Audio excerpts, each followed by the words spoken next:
Lee. Lee. Lee. Lee! What?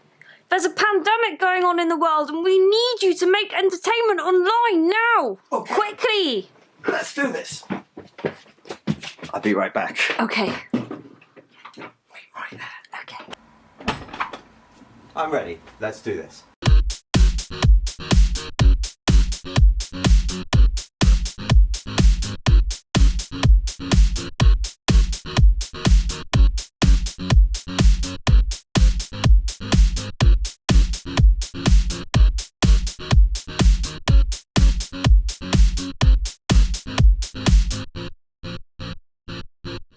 Hello and welcome to the new Co-Video Breakdown Show with me, Lee Christian. And me, Grace Williams. And we're here to bring you tons and tons of stuff, all filmed by people in their homes, really talented people doing either things that they're usually known for or just things that they love that they're not necessarily usually known for. We'll have some cooking, we'll have some exercise. We'll have music, we're going to have arts and crafts, we're going to have fun, laughter and joy. Well, first off, let's give you a little roundup of the Corona news, basically. So yeah, this is our Corona update.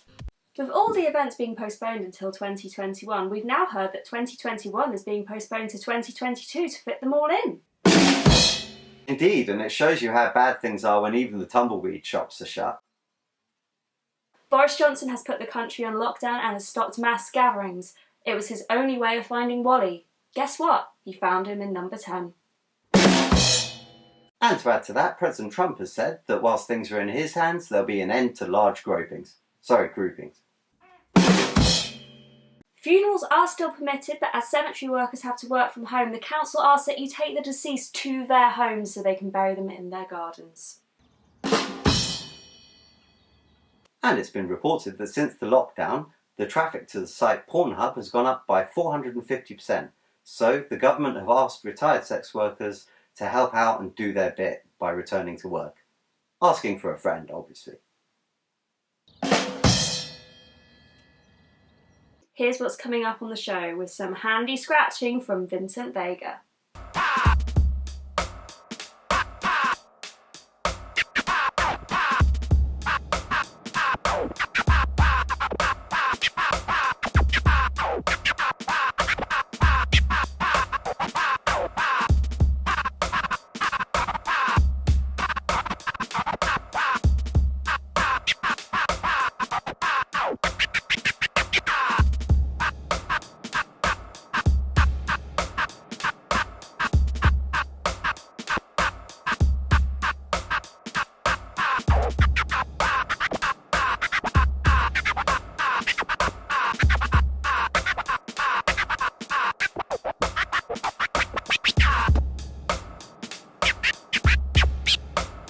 Thanks very much, Vincent Vega. So that's what's coming up on the show. There's tons, as you can see. Obviously, the whole point is we're all stuck indoors and we've been watching some movies, so we thought we'd tell you recommend a couple of movies in case you were bored and stuck for something to watch.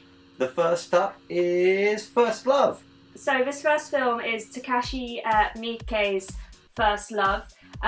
This is the chappie of Battle Royale fame and Chakushan Ari, which is One Miss Cool, and he's made like over 100 movies, and I was just hiding my face. Itchy the Killer. Itchy the Killer. The Happiness of the Kurokawas, which is a really weird zombie musical, if you haven't seen it. But this is his latest film called First Love. There's some drugs, there's some prostitution, there's some dirty cops, there's twists and turns. I wondered what you said there for a moment.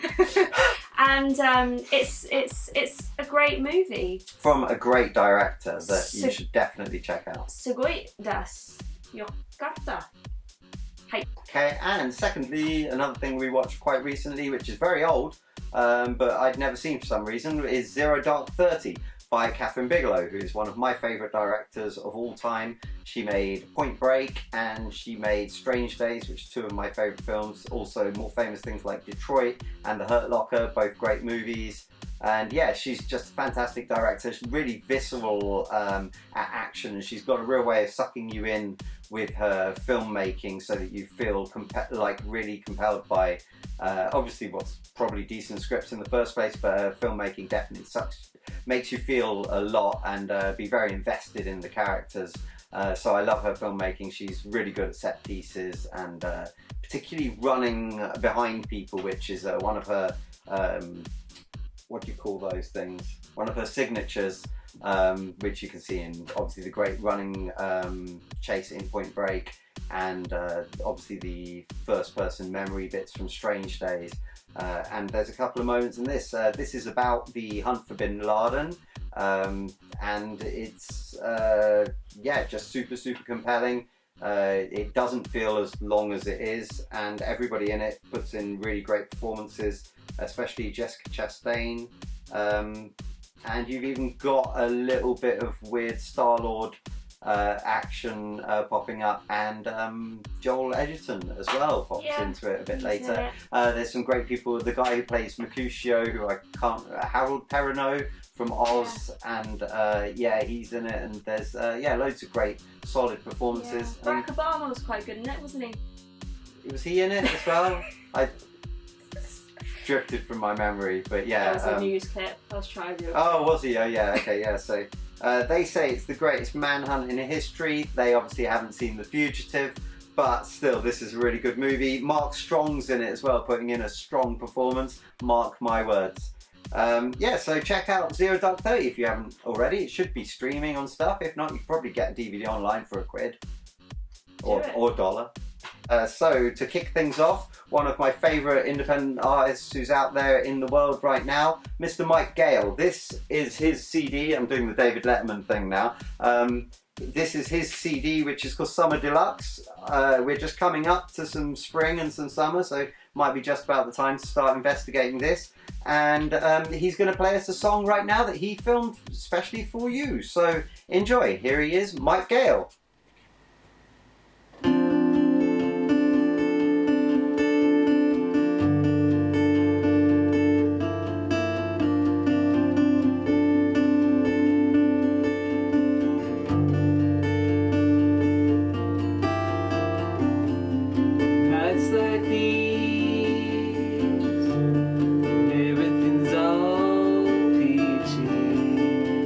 Ignore the sea of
That was Mike Gale from his awesome album Summer Deluxe, which you can find on Babu Records. And yeah, it's a really good record. I strongly recommend it for, I guess, if you like a bit of folk implosion or a bit of Lemonheads.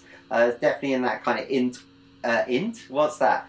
Indie / alt description, alt rock description, kind of a little bit Becky in the Mutations kind of vibe as well. So yeah, check out Mike Gale's album, go and do that. What are you doing? Oh, I'm just trying to work out an exercise routine, Lee, but it's almost like I need someone to show me how to get fit during this pandemic. Well, it's really lucky. Actually, I have just the thing for you. Oh, really? We have Andy Douglas, who's a fitness trainer. We're going to give you loads of info after he's shown you his bits, but why don't you watch Andy tell you how to get fit at home? Amazing! Witness the fitness. Hey everyone on lockdown, my name's Andrew Douglas, I'm a personal trainer. I've been a personal trainer for 9, maybe 10 years. I'm out here in a cabin in the middle of Portugal, out in the middle of nowhere, avoiding all you pesky human beings with your viruses. Joking. Sort of. Okay, so today what we've got some push-ups, we've got some squats, and we've got some mountain climbers. We're going to do it in a half pyramid training system. Look at the demos and enjoy.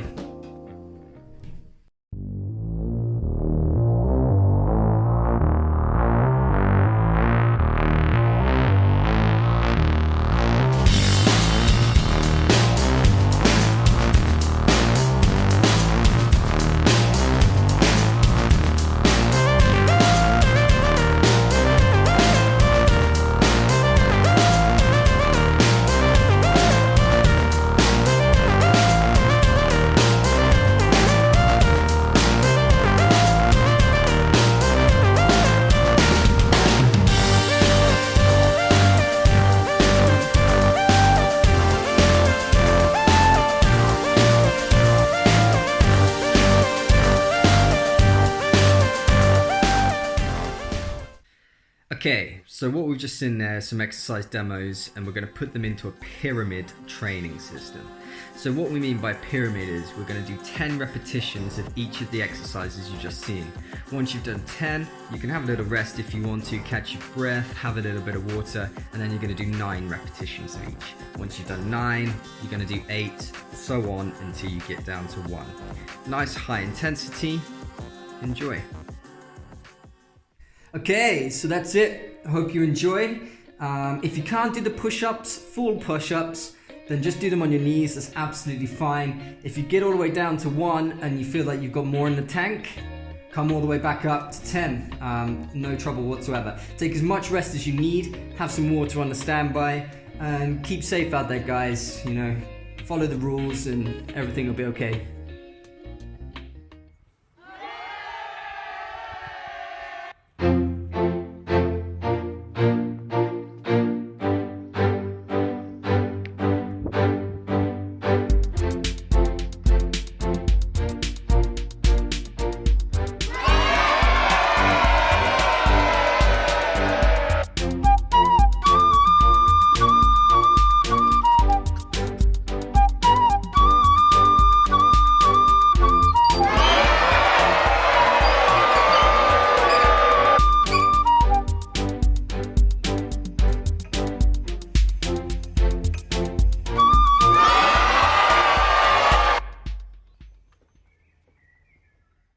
Thank you, Andy Douglas, for that amazing fitness regime.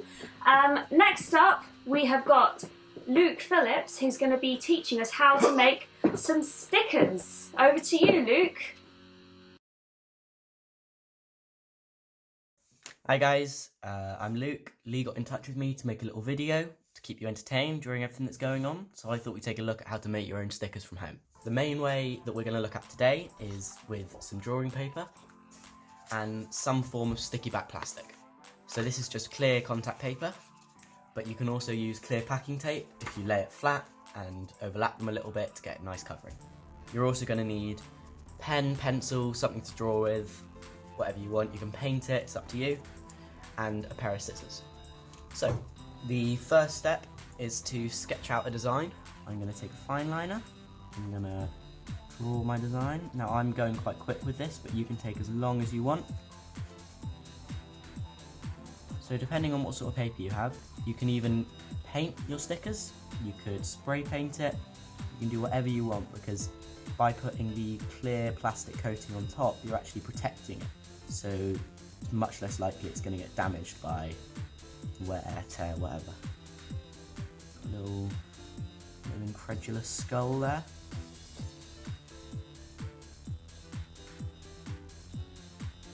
Just want something we can use to demonstrate how to apply the plastic, because that is what is going to turn your little drawing into a sticker. Next step, you want to cut this out with whatever border you want. So I usually put maybe 2mm around the edge, and then you also want to cut out any negative space.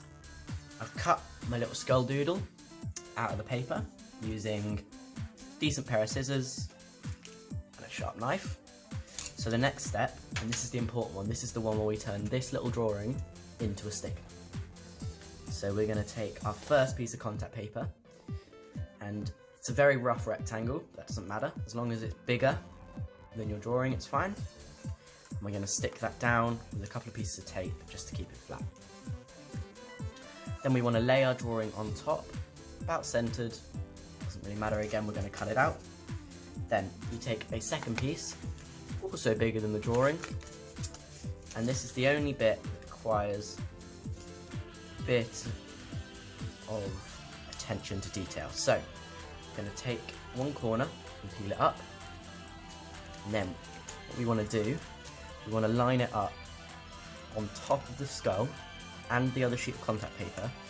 We want to keep smoothing as we go. Now, it's quite hard not to get any bubbles, but if you take your time, it's possible. Using your thumbnail, you want to push as you go, so you have something that looks like that. Continue to smooth it till you've got all the little bumps and knocks out. Okay. So what you've now got, so you now have your drawing completely enclosed in sticky plastic. And this top layer is what's going to stop it from weathering and getting really damaged really easily, like it would if you didn't have anything covering it. And the next step is to cut it out. What we're going to do is we're going to trim the edges and make it as neat as possible so it looks like a professional sticker. This is the bit where it really pays off to take your time and pay attention to all the edges and make sure you don't miss any little tiny corners. So I'm going to do that now, and I'll see you in a sec. Right guys, your sticker's all done. So, cut it out, and I don't know if you can see there is a very fine border all the way around where I've left a tiny gap around the outline. This allows about 1 millimeter of the top plastic to stick to the bottom plastic and hold it in place. Now, depending on how strong the adhesive on your paper is, you might need to leave a bigger border, but yeah, we're all done guys. So we now have a completed skull sticker, and then all you want to do is you want to peel the backing off. It doesn't look very pretty, but that's alright, that's just me applying it quickly. If you take your time, it'll be fine. And then you want to take your whatever you want to stick it on, stick down, there you go. Got a nice little skull sticker. Thanks for watching guys. I hope this is helpful in some way. I hope we can all stay entertained and busy during this bizarre time. And big thanks to Lee for getting in touch and giving me the opportunity to do this. So thanks guys.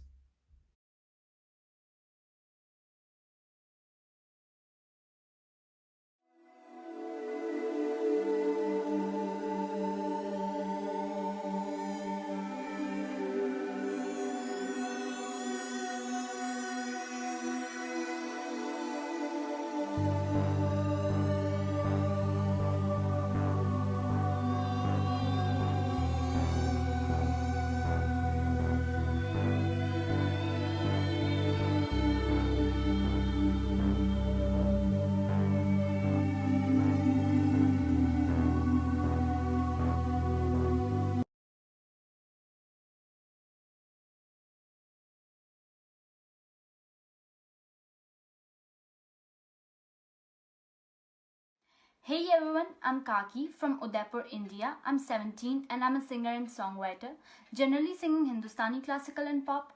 Lately, due to COVID-19, I've been working from home and I really hope you do the same and take precautions. We've been strong for some time and let's just be for some more. I really wish you health and love.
Welcome back to Co-Video Breakdown. I'm Philip Schofield. And I'm Holly Willoughby.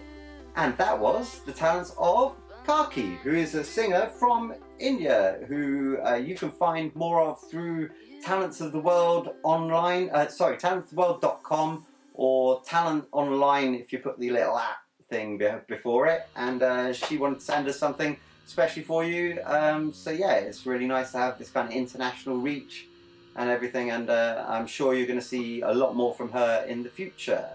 Can't believe we've got so much more to go, so much talent. What have we got next, Lee? Well, I'm going to slow things down just a little bit so you can get your breath back. We're going to have an interview that I did just earlier this week with Richard Spike Holifield, who was, he's a very successful sound engineer and musician, producer, etc., etc. But the reason that we're speaking is because he was the bassist on Sinead O'Connor's debut album, The Lion and the Cobra. So we had a little bit of a chat about that.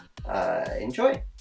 You have an illustrious, to some, I guess, secret history with Sinead O'Connor. Right.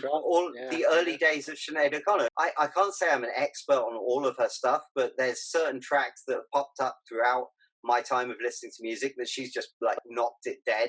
Really, it was nothing compared to you that you know, boom, everything kind of exploded and everything. But then throughout her career, I've always, owed to Billy Joe or You Made Me the Thief of Your Heart, Fire and Babylon, Successors Made a Failure of Our Home. There's always been like amazing, really individual, unique songs like pop up. Yeah. And what really struck me, I took a bit of time to listen to the debut just earlier, and what struck me about it is that it's all there, or all the potential and all the signs are all in that album. Well, the thing with the album is that what got released to the public was actually the second recording of the album. Really? Yeah, what happened was that initially we went into Townhouse 3, which I think is the Who's old studio. I should explain, you were the bassist at this. Yes, yeah. So. I should explain, it wasn't my choice. It wasn't your choice to be the bassist? No. Okay, well, bring us up to the studio then. Like, give us a little bit just to bring us up to the... Okay, well, I mean, initially the reason I got the job was that I knew John Reynolds, the drummer. We did a little bit of work together. He got at the time a little 8-track studio out in a little village called Berwick Salone, which is near Stadhampton in Oxfordshire. Right, sure. So yeah, we just do stuff. And then one day out of the blue, I was working on building sites as a hod carrier at the time. I'd been, to be honest with you, I was sick to death of being in bands. It was like, really?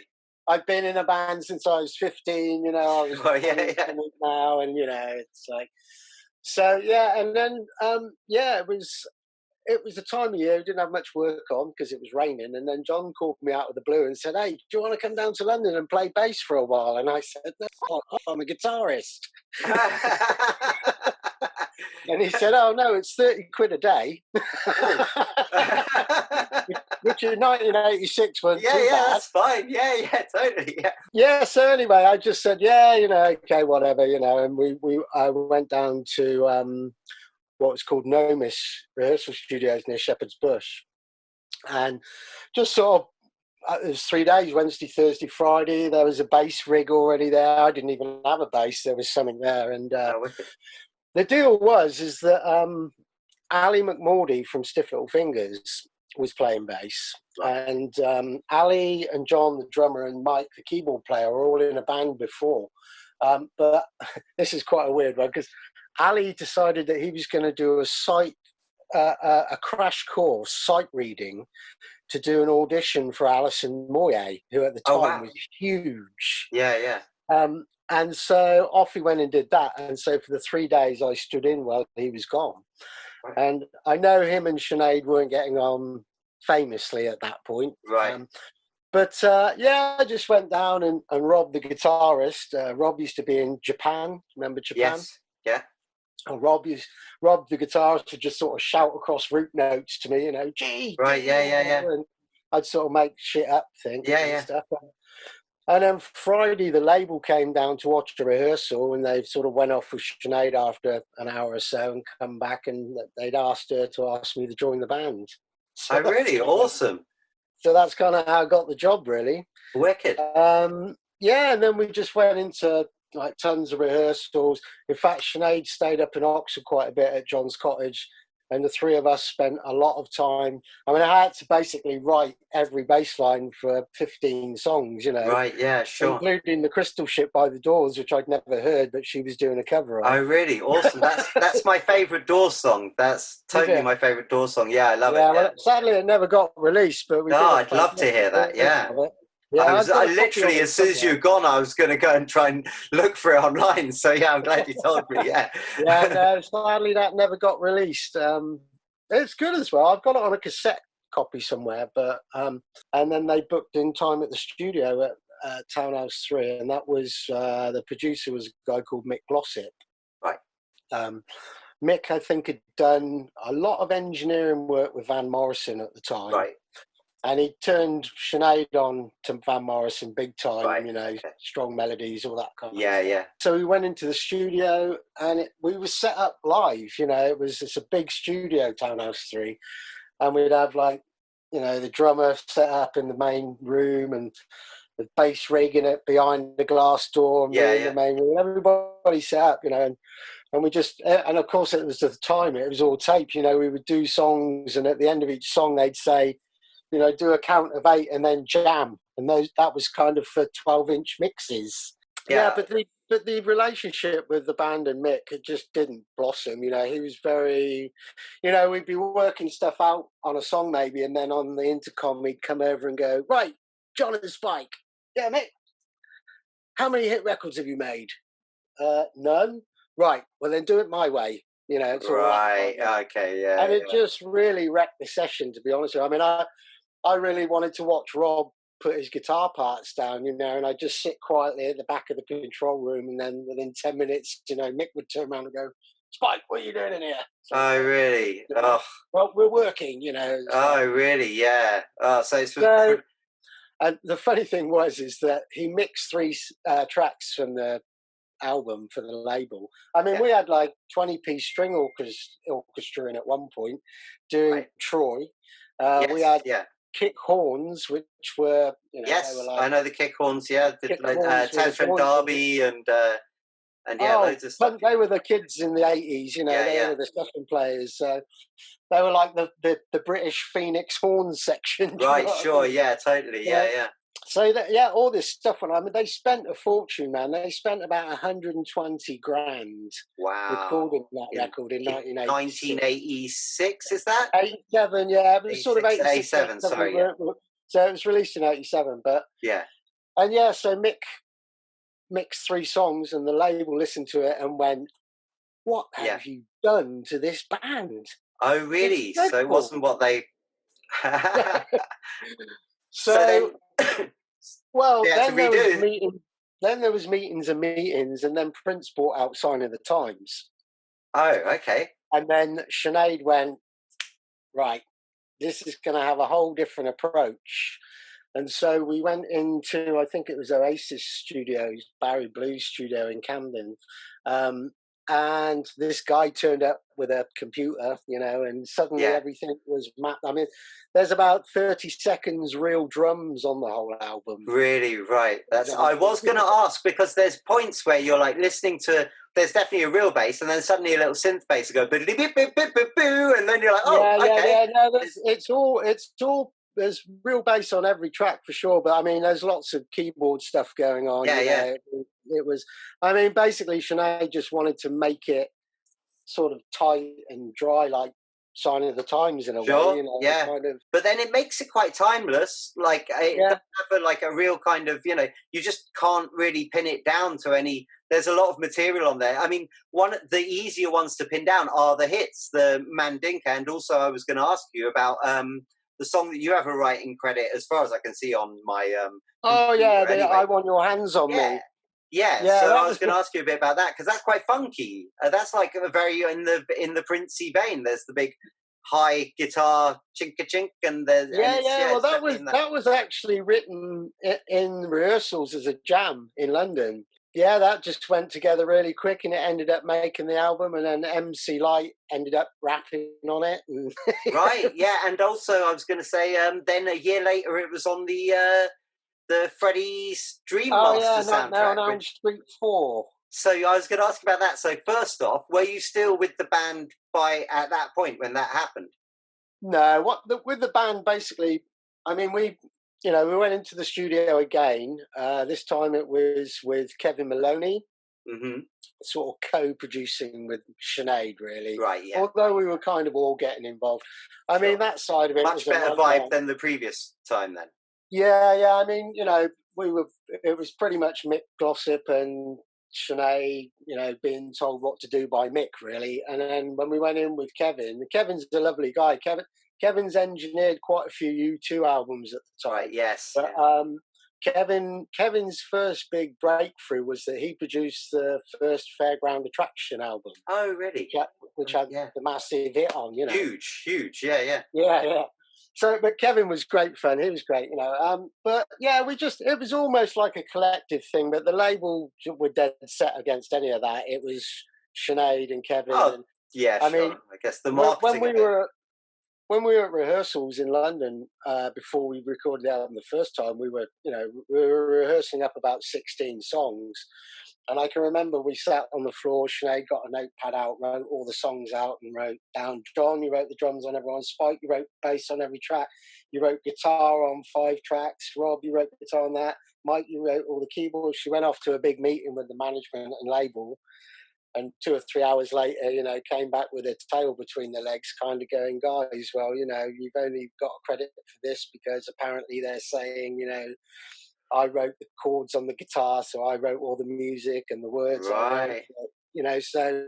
Right. So how did you end up? Yeah. How did you end up actually getting the ones that you did get? Because it was written from a jam, there was no real denying. They couldn't deny it. Yeah. Sure. And Sinead did try, but she was like 18, 19 years old. Yeah, naive. It wouldn't be the first, and it won't be the last story of its kind. So, oh man, some of it's dreadful. I mean, I can tell you things about her label that, for instance, making her fly home early on holiday to have an abortion, which she refused to do in the end because it would ruin her career. Just ruthless bastards, really. Whoa. Yeah, it's just insane, But I mean, in the end, it was what it was, and the album, we recorded the album. It was good fun. It was a bit strange because the environment that we'd done it in before, now it's just different. And so, did you end up touring the record? No, well, we didn't. No, that was the other thing. So we finished the album, and then they put us on retainers for quite a long time. probably about 4 or 5 months, I'd say. Wow. And then just out of the blue, we were told that's kind of it. And Really? they put a band around her to go out live.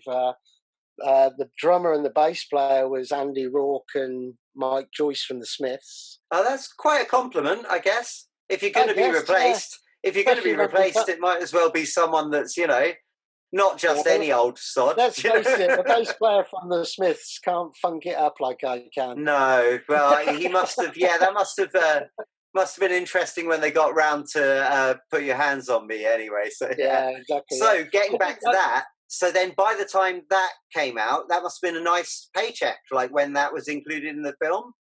We all everybody sorted their own publishing deals out. I think myself, John, and Mike.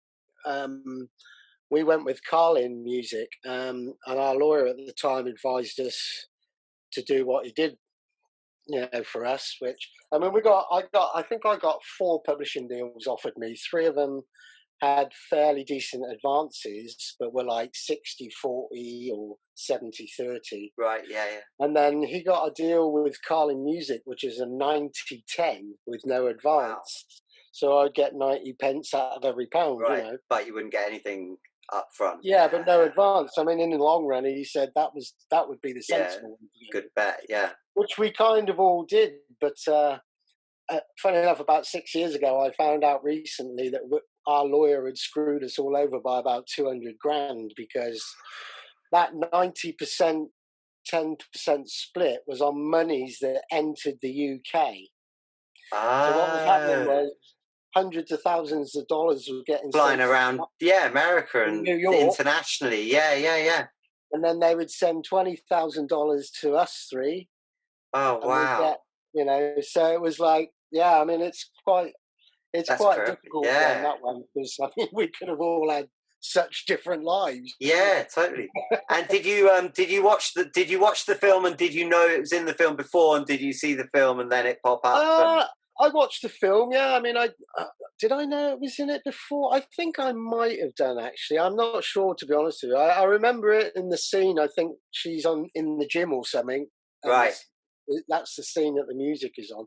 But I mean, with your PRS and MCPS kind of stuff, that they collect all that. I mean, I sold my publishing off about, I don't know, maybe 10 years ago, actually. Really? But you can only sell your mechanical now, you see. Just the last couple of months, I've been talking to a promoter friend of mine about trying to do a reunion. Wow, yeah. I mean, I was thinking about saying that. I just didn't want to be tacky. No, well, it's funny because the 30th anniversary came up 2 years ago. And, 3 years now, I suppose. But right, yeah. And I sort of suggested it to a few people, but Sinead was obviously at the time having quite a few personal issues, things going on. Yeah. And then, as I say, just recently I jumped back on the idea again, and a friend of mine who's a promoter, I mean, he's a top promoter. He just that's a great idea because the band never played live. Yeah, so it'd be really nice to hear. Yeah, it would be really nice to hear that. Yeah, actually done the right way. Yeah. Yeah, totally. I was thinking how also there's certain tracks. Troy. I was thinking, wow, that's so a precursor to Florence and the Machine and things like that. Do you know what I mean? Like that whole sound of that whole kind of millennial kind of that indie thing that came in, even Arcade Fire a bit, and some of that. It's like a real precursor to that kind of sound, I felt like. And then I thought the Call Me Joe, is it the final track? That's like Mazzy Star, Medicine, even Breeders a bit. There's a lot of that, and I just thought, wow, there's such a lot in this one album. It'd be great fun to do. I mean, we, as I say, I've managed to speak to everybody in the band, and they're all up for it. When she became, obviously, because now she's, it wouldn't be saying too much to say she's iconic. It wouldn't be saying too much to say she's a pioneer. It wouldn't be saying too much to say that she's, kind of a leading singer in her kind of field and everything. So Did you know that? Is that still kind of, but that's a separate thing, even though she's still Sinead, you knew she was amazing? Or was it like suddenly it dawned on you that she's amazing? Or from day one, you could see that she was just incredible. Right. I mean, she could, we would come up with a lot of the stuff, idea-wise, we would do at John's place in Oxford at the time in the early days. And, we'd just come up with tracks and she'd just go off in the bedroom for 10 minutes and come out with this just incredible lyrics, and then just go and do this amazing vocal. Yeah. She's an incredible vocalist. I mean, even now, she's in her 50s now, and she's been away for a while, but she's still sounding good. Different breed of singer back then, like in terms of having the goods. I think in general it's a whole different, lifestyle and way of doing things musically than anyway now. It's changed so much now. It's a bit worrying sometimes, I think, in a way, because I just find that some people don't seemingly want to do the work like we used to have to do the work. Right, sure. I think on the one hand, it's that the work's not being done and the fully formed, really, the building blocks of the artist aren't kind of there. And then secondly, I would say that the money's not being put into actually the product. But so anyway, that's, we say that there could be tons of new Sineads and things just out there. And I think the fact is that hopefully shows like this and everybody out there doing their thing whilst we're all indoors might put a bit more focus on these people, and a few of them might spring up through these more organic kind of, because there's a lot of people who are just taking to their phone and playing and singing like they really can, and do you know what I mean, and stuff like that. So I think hopefully a bit more of the genuine kind of talent can come through. Less of this takes 15 weeks to make a single and a video that then we put out and advertise so much that everybody swallows it. A bit more of the kind of grassroots thing. So we'll see. I guess it'll be interesting, won't it? It will. There's obviously hundreds and hundreds and hundreds of thousands, even talented singers and players out there. But it's kind of, I think shows like, Pop Idol and The Voice and all the rest of it, it's kind of moved the goalposts, because people gigged and gigged and gigged for years before they were famous. Now people just want to get on a show like that and be famous. When I was at school, right, I watched, got home and you watch Top of the Pops or whatever show. Yeah, the focus shows. Well, this is the thing. The point I'm trying to make is that, when I was 15, when I first started playing a guitar, I looked at the TV and saw bands like Thin Lizzy and people like that and thought, wow, that's what I want to be like. Yes. Now 14-year-olds look at The Voice. I think we'll have a whole generation that will just be sick of that stuff, being honest. Everything's cause and effect. I'll put it on film now, but I've been long saying this. I predict a cultural revolution in around about 2022, because we had the Beatles in 62, we had Nirvana in 92, and we're going to have another band, and hopefully I'll turn around and say that's just noise. But it'll spur a cultural revolution that will pull everything back to the kind of the old school way of doing things. Hopefully, I think it's going to go more like that anyway, mate. Because I think I really do feel that I think the smaller venue is going to start being the place again soon. Yeah. I was just going to say, so is there anything to wrap up with that you wanted to say? Anything that people should be going and having a look at? Obviously, OX3. Do you have a website and stuff? Well, not really. Just the OX3 audio is, I've toured for 25 years as a sound man, And give us a few names, just throw a few names out to impress us. Go on. Gilbert O'Sullivan, The Deers, Danny and Gaz from Supergrass. Right, yeah. Kate Nash, Leanna Havis. Oh Christ, there's so many. Yeah, I forget most of them, to be honest. So if you need a good sound man, Newton Faulkner was quite recent, wasn't it? Yeah. But like now I've got a 6-year-old son. The romance started to die a bit for me anyway. Touring, it's the money's getting to a level now, and it's dropping back down. Getting young guys that will drive the van, tour manage, mix the band, £100 lug everything. and it's like I'm not prepared to do that now, you know. So yeah, I invested my savings into a PA, some a digital desk and stuff, and yeah, set up an X3 Audio, which is, you know, it's. I'm not trying to build a massive company. Empire, yeah. Do a I'm good just job. trying to do. I mean, I'm passionate about my mix. Every time I switch the PA on, I can't wait to hear what it sounds like, and Sure. I always like to do a good mix. I love it. It's another instrument to me. Yeah, of course.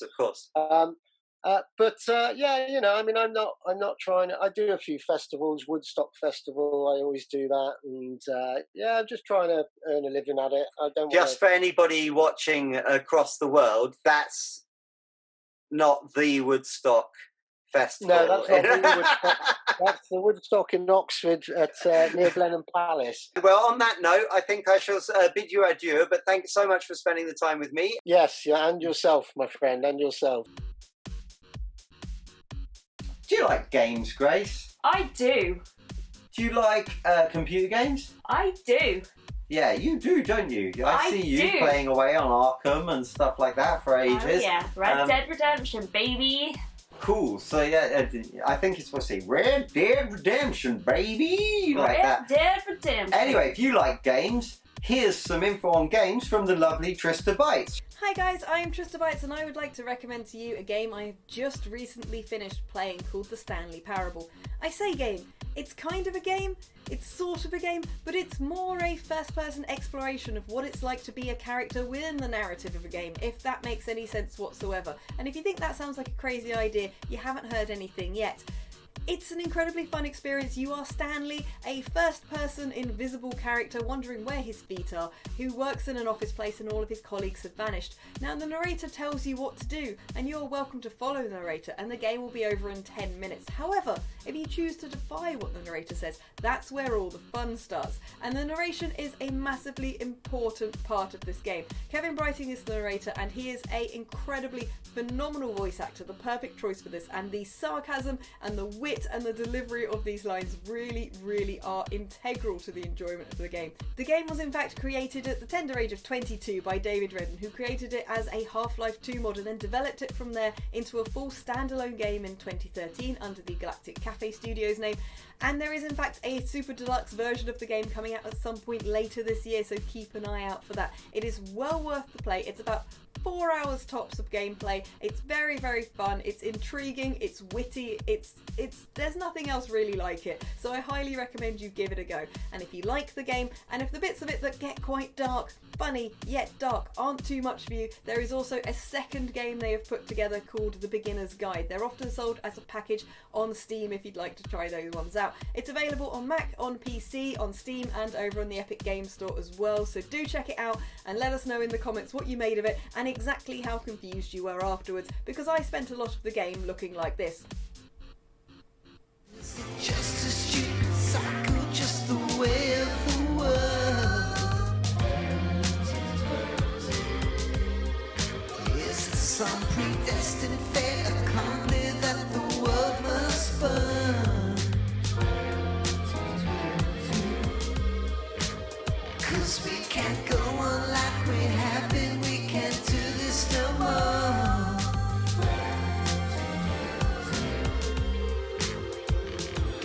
Get hit on the double to the double score. 'Cause it's 2020, baby. Well, I never thought we'd see it. It's the future right now, so maybe it's time we finally start to see things clearly. Welcome back to Co-Video Breakdown. I'm Richard Madeley. And I'm Julie Finnegan.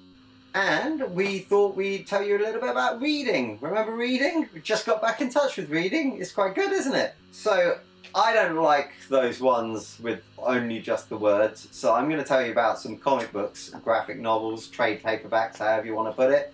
A lot of you might be scared of comics. You might think they're geeky, or maybe you think you can't read them. Well, I learned to read and I've become literate basically through having the pictures and the words, so they're quite good for that. And then the second thing is obviously if they are geeky, then there's a lot of the geek will inherit the earth, it would seem, as they're probably the lifeblood of cinema right now. And it's to this end that I've chosen these two.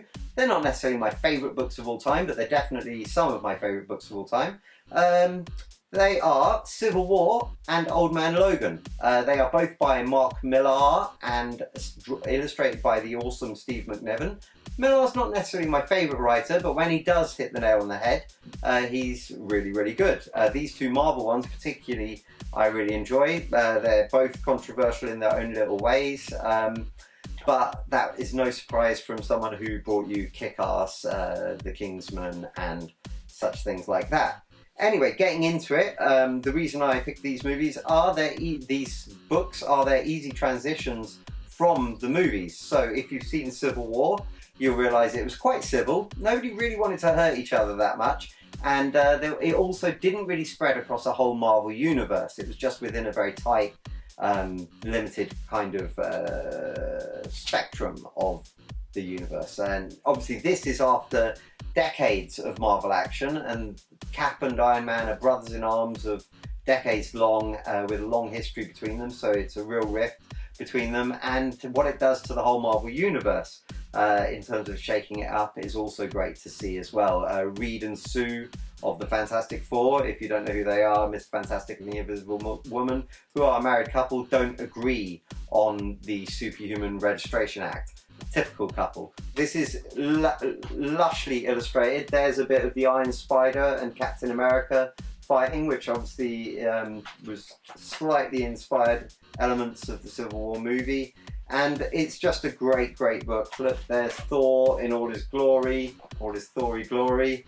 And there's Namor, who you've not yet seen in the Marvel Universe. So there you go. So that's a really good book. Recommend that. Definitely get into that. You can get that online really easily. I mean buy it and actually read it. I don't mean you can get someone erasing the script and doing silly voices over it. And I don't mean reading a PDF online. So just get the book. Second one is Old Man Logan. Also vaguely inspired the Logan movie. Do you like the Logan movie, Grace?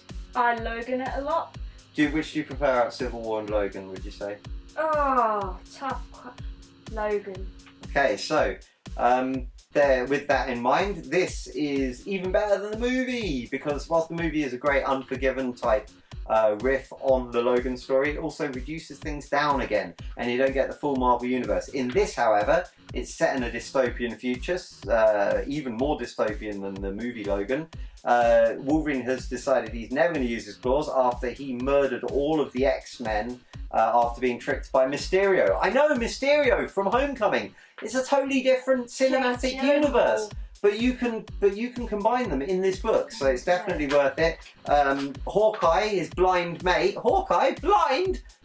So yeah, he wants him to go on a mission, so they go, Logan's pretty reluctant. They go off on a mission all across the wastelands, which is, I'll try and find you a map. Of the wastelands. Caliban in this, and does he talk like he's from Somerset? Caliban's not in it. I wish I could get you a picture of the wastelands, but the wastelands are amazing. Basically, look, there's Red Skull on the Mount Rushmore. You've got amazing art from Steve McNiven. You've got some hillbilly Hulks, which is amazing. The Hulks have all become a family and they're hillbillies. This has so many people, all from the different universes, and it's nothing short of gory. Spoilers! They go all across the whole of America, which has been taken over by villains, and it's all just it's kind of like a Mad Max romp. And being honest, if they'd made a movie of this, they would have needed something like Sam Raimi to direct it or whatever, because it's got a lot of great gory horror elements, and then it's really funny at other points. And at one point you even get a Venom symbiote on a dinosaur. What more could you want? So my brother's wife read this in a matter of hours on Boxing Day a few years ago when it was sitting on the coffee table, and now she hates the Hulk, thinks he's such a baddie, and so we have to try and convince her that he's actually a sad story. So yeah, and a sympathetic case. So anyway, there's my 2 big recommendations. Go and get those. If you're a Marvel person, you're not going to regret it. You're going to come back from this going, oh, I should definitely read more comics. They're way better than these movies. And don't get me wrong, the movies are good. Went to see both of these films, well, Logan and Civil War, twice each, so in the cinema. So I'm not dissing the movies. It's just these are like, often people say about the films, oh, the book's a lot better. Exactly like that. So get into these. What have you been reading, Grace? Nothing with pictures, Lee. In 2019, I read Margaret Atwood's The Handmaid's Tale for the first time. Do you know what The Handmaid's Tale is? No, I remember The Handmaiden. Is it like that? No, it's nothing like the Korean film where 2 women perform a heist with again, wondered what you were going to say. And no, The Handmaid's Tale is a book written by Margaret Atwood. I, for some reason, thought it was a lot more modern than it was, but it was written in the 80s. Fact check me on that.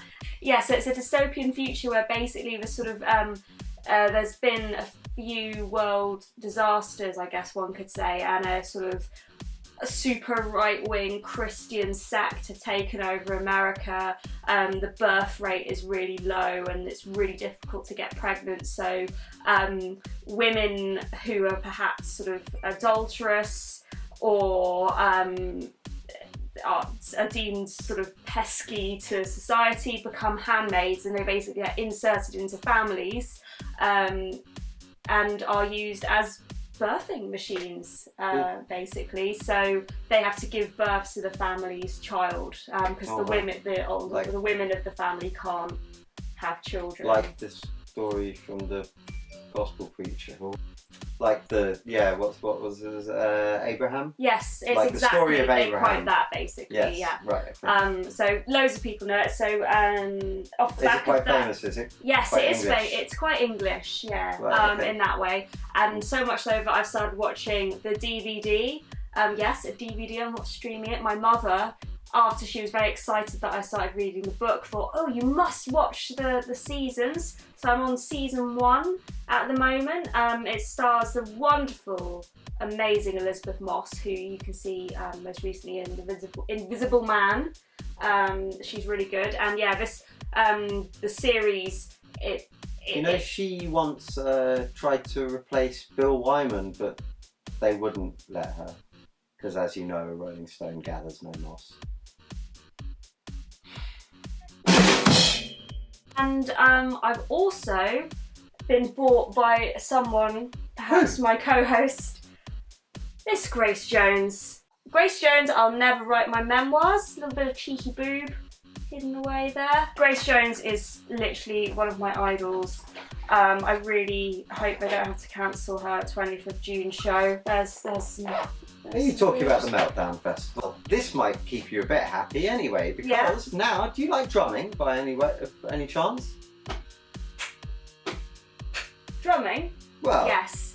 That's kind of more like just clapping along to We Will Rock You by Queen, but yeah.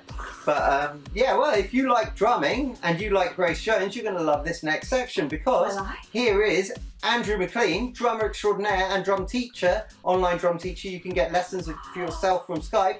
And he drums for none other than Grace Jones. And he's going to teach you to drum right now. Hit it, Andrew! Oh, we're rolling. Let's do it. Hello, guys. How you doing? My name's Andrew McClean, and I'm your host for today. And we're going to learn a simple beat, and it goes like this.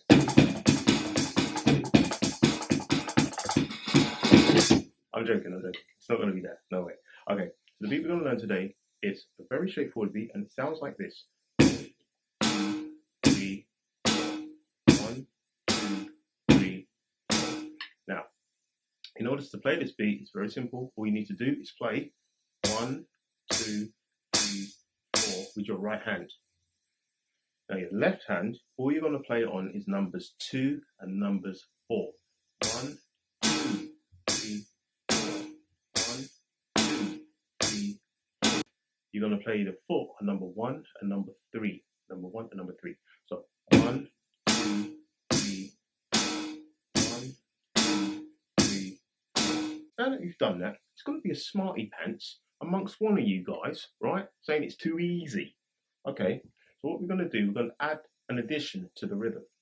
We're going to add an and on the 1 on your foot and an and to the 3 on your foot. It's going to sound like this. 1 and 2, 3 and 4. 1 and 2, 3 and 4. Hope you enjoyed the process of learning today. I also give online Skype lessons, so if you're interested in following this drum journey, then send me an email and we can take it up to another level. How do I turn off this light? Oh dear me, where is it?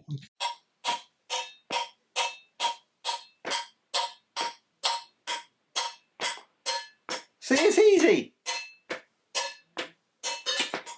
That's enough.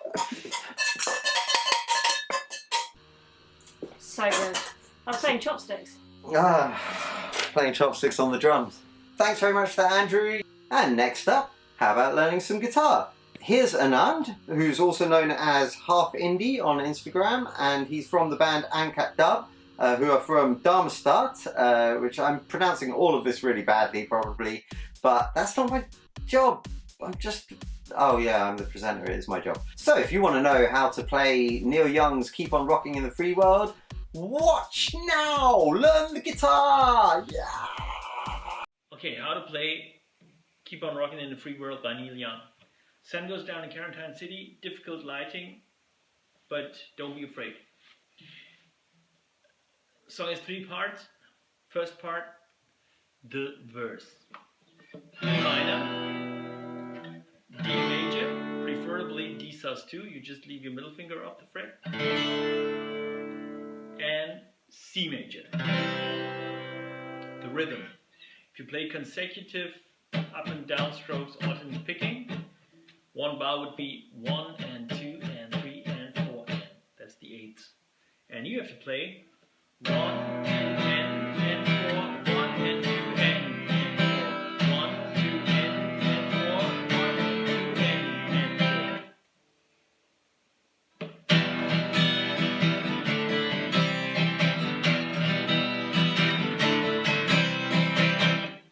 Very important that you play the C on an upstroke.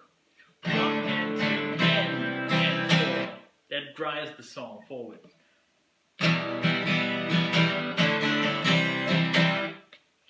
Okay, second part, chorus. Chorus is G major, D major, C major, to an E minor. And you have a little line, melodic line, that is on the A string, 3rd fret C, 2nd fret B, open string A, and an open E.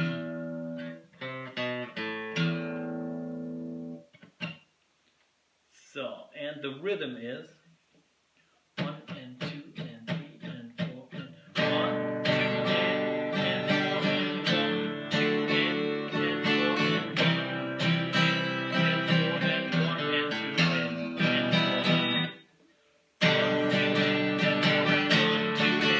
4 and 1, 2 and 4 and 1 and 2 and 4. Okay, third part, the little bridge part.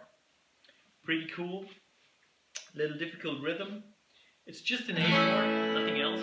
I always just use my index finger. You can do it with 3 fingers, it doesn't matter, sounds the same. The rhythm is 1 and 2 and 3 and 4 and 1, 2, 3 and 1, 2, 3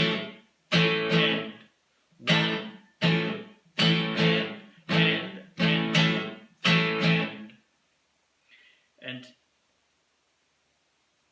the specialty in this part is actually that you do not hold the A down all the time. At the beginning, when you hit the strings the first time, you actually just hit the open strings, and then you put your fingers down, and it sounds like this. 1, 2, 3 and 1, 2, 3 and 1.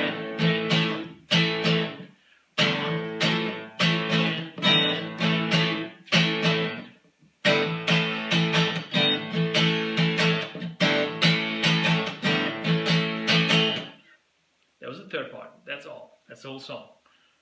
Verse, chorus, bridge. Okay, let's keep it rolling, and I'll show you how it sounds if I hopefully do it right.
Easy, see? Just learn it. You could be a rock star too. Neil Young, what are you doing? Your job's easy, mate. So, you're probably thinking, where's the food? I'm hungry. Oh, I'm starving. Yeah, I'm pretty hungry. Who's making dinner? Yeah, who is making dinner? Well, it's Ryan and Elliot from the heavy metal band Desert Storm. They have new stuff out right now, so you should go and check it. There's a new album just about to drop, I'm pretty sure. There's a new single out now, which sounds huge. So you'll get to hear a bit of that. But more importantly, you'll learn how to make red hot chili funky monkfish.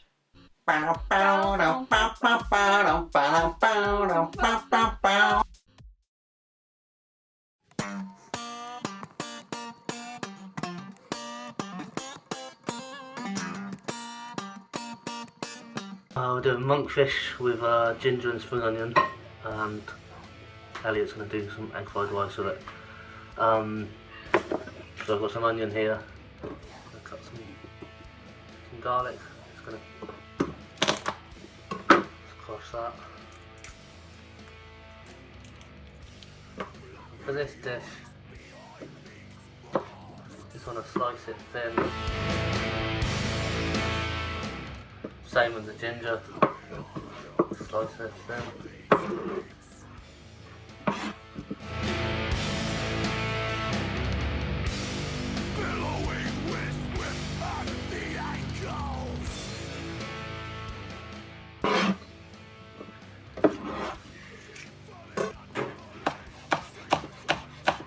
Thin slices of red chilli as well. And the same with the spring onion.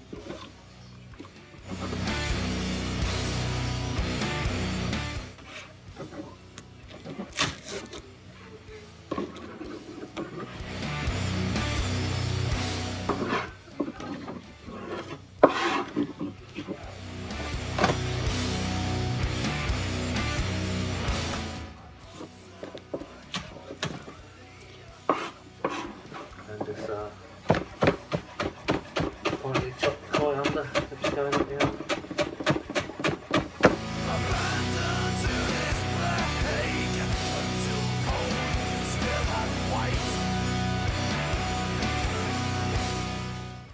Okay, so that's all the veg prep for it. Now I'll show you how to do the monkfish. Yeah, so now I'm just pan frying the monkfish. Once it's got some nice colour on it, I'm going to dice it up and then add it to the steamer. And then just steam it before adding it to the vegetables that I'm going to pan fry as well.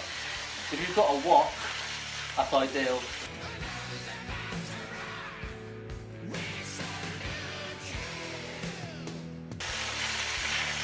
We haven't got a wok at home, so I'm just doing it in this, but yeah, nice easy dish. And it's just chopping some spring onion for the egg fried rice.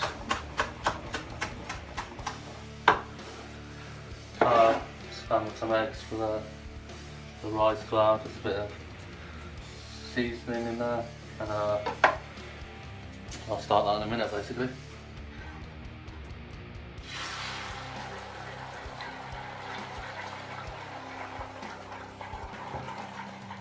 Bit of sesame seed oil in there as well.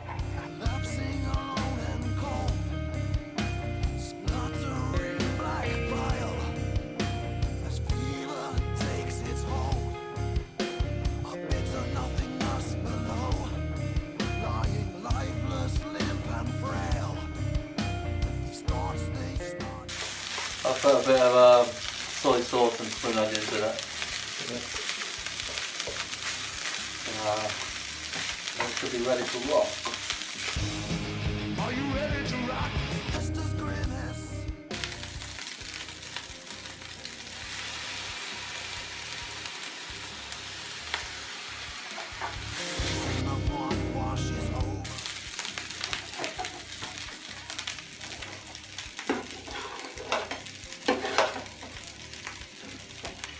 So yeah, I've just added the monkfish to the vegetables.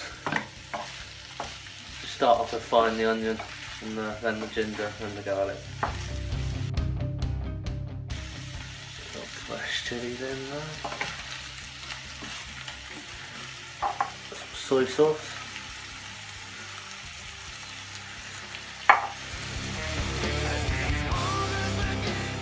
So yeah, I've just thickened it with a little bit of corn flour. I put some fresh coriander, some more spring onions. Spring onions are banging.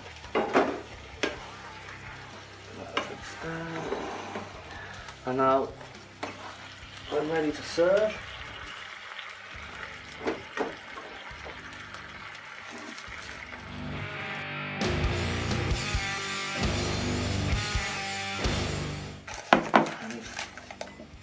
Bit of sesame seeds, some fresh coriander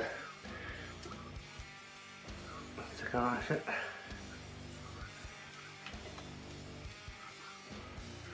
and that's it. Voila!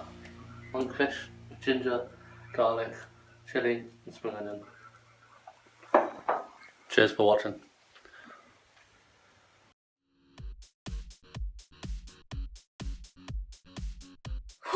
I feel full just from watching that. I'm really so hungry. Tasty just looking at it. No, but I want the food now. Oh, well, Okay. I can't have it because. Well, you can learn to make it. Just rewind the video. What? Yeah, Really? it's on YouTube. You just scroll back and watch it again. It's got the instruction and everything. So, and that goes the same for all of the lessons on here today. You could just go back and skip back and you can watch it until you get it right. Until you're really good, like we were with that song. But anyway, yeah, so it's about time, and now the end is near, and so we face the final curtain. I'd like to say thank you so much to everybody who contributed all of the content that we've been showing you today. We hope you've enjoyed the show. There'll be another one next week with some of the same content, some totally different new content, lots of new performers, and we're going to round out this show with a performance from the awesome Shagreen. She is also known as Natalia Gadzina, which I'm looking down whilst I pronounce that so that I got it even vaguely in the ballpark. But she's from Warsaw, Poland, and she's going to play us, along with her unnamed assistant, going to play us a live song from her album Falling Dreams, which was out in March of this year, which we're still in March, so it's out now, right now. Go and get it if you like this, which you should. And so you can find her on Facebook.com/Shagreen Music or YouTube.com/Shagreen Music. And this is a song you could classify as post-industrial, dark wave, all sorts of things, but more importantly it's just good. So let's have a bit of Shadows from Shagreen. Thank you very much for tuning in. Have a lovely week until we see you next. Stay healthy and happy and classy. Thanks for stopping by. But mainly stay classy.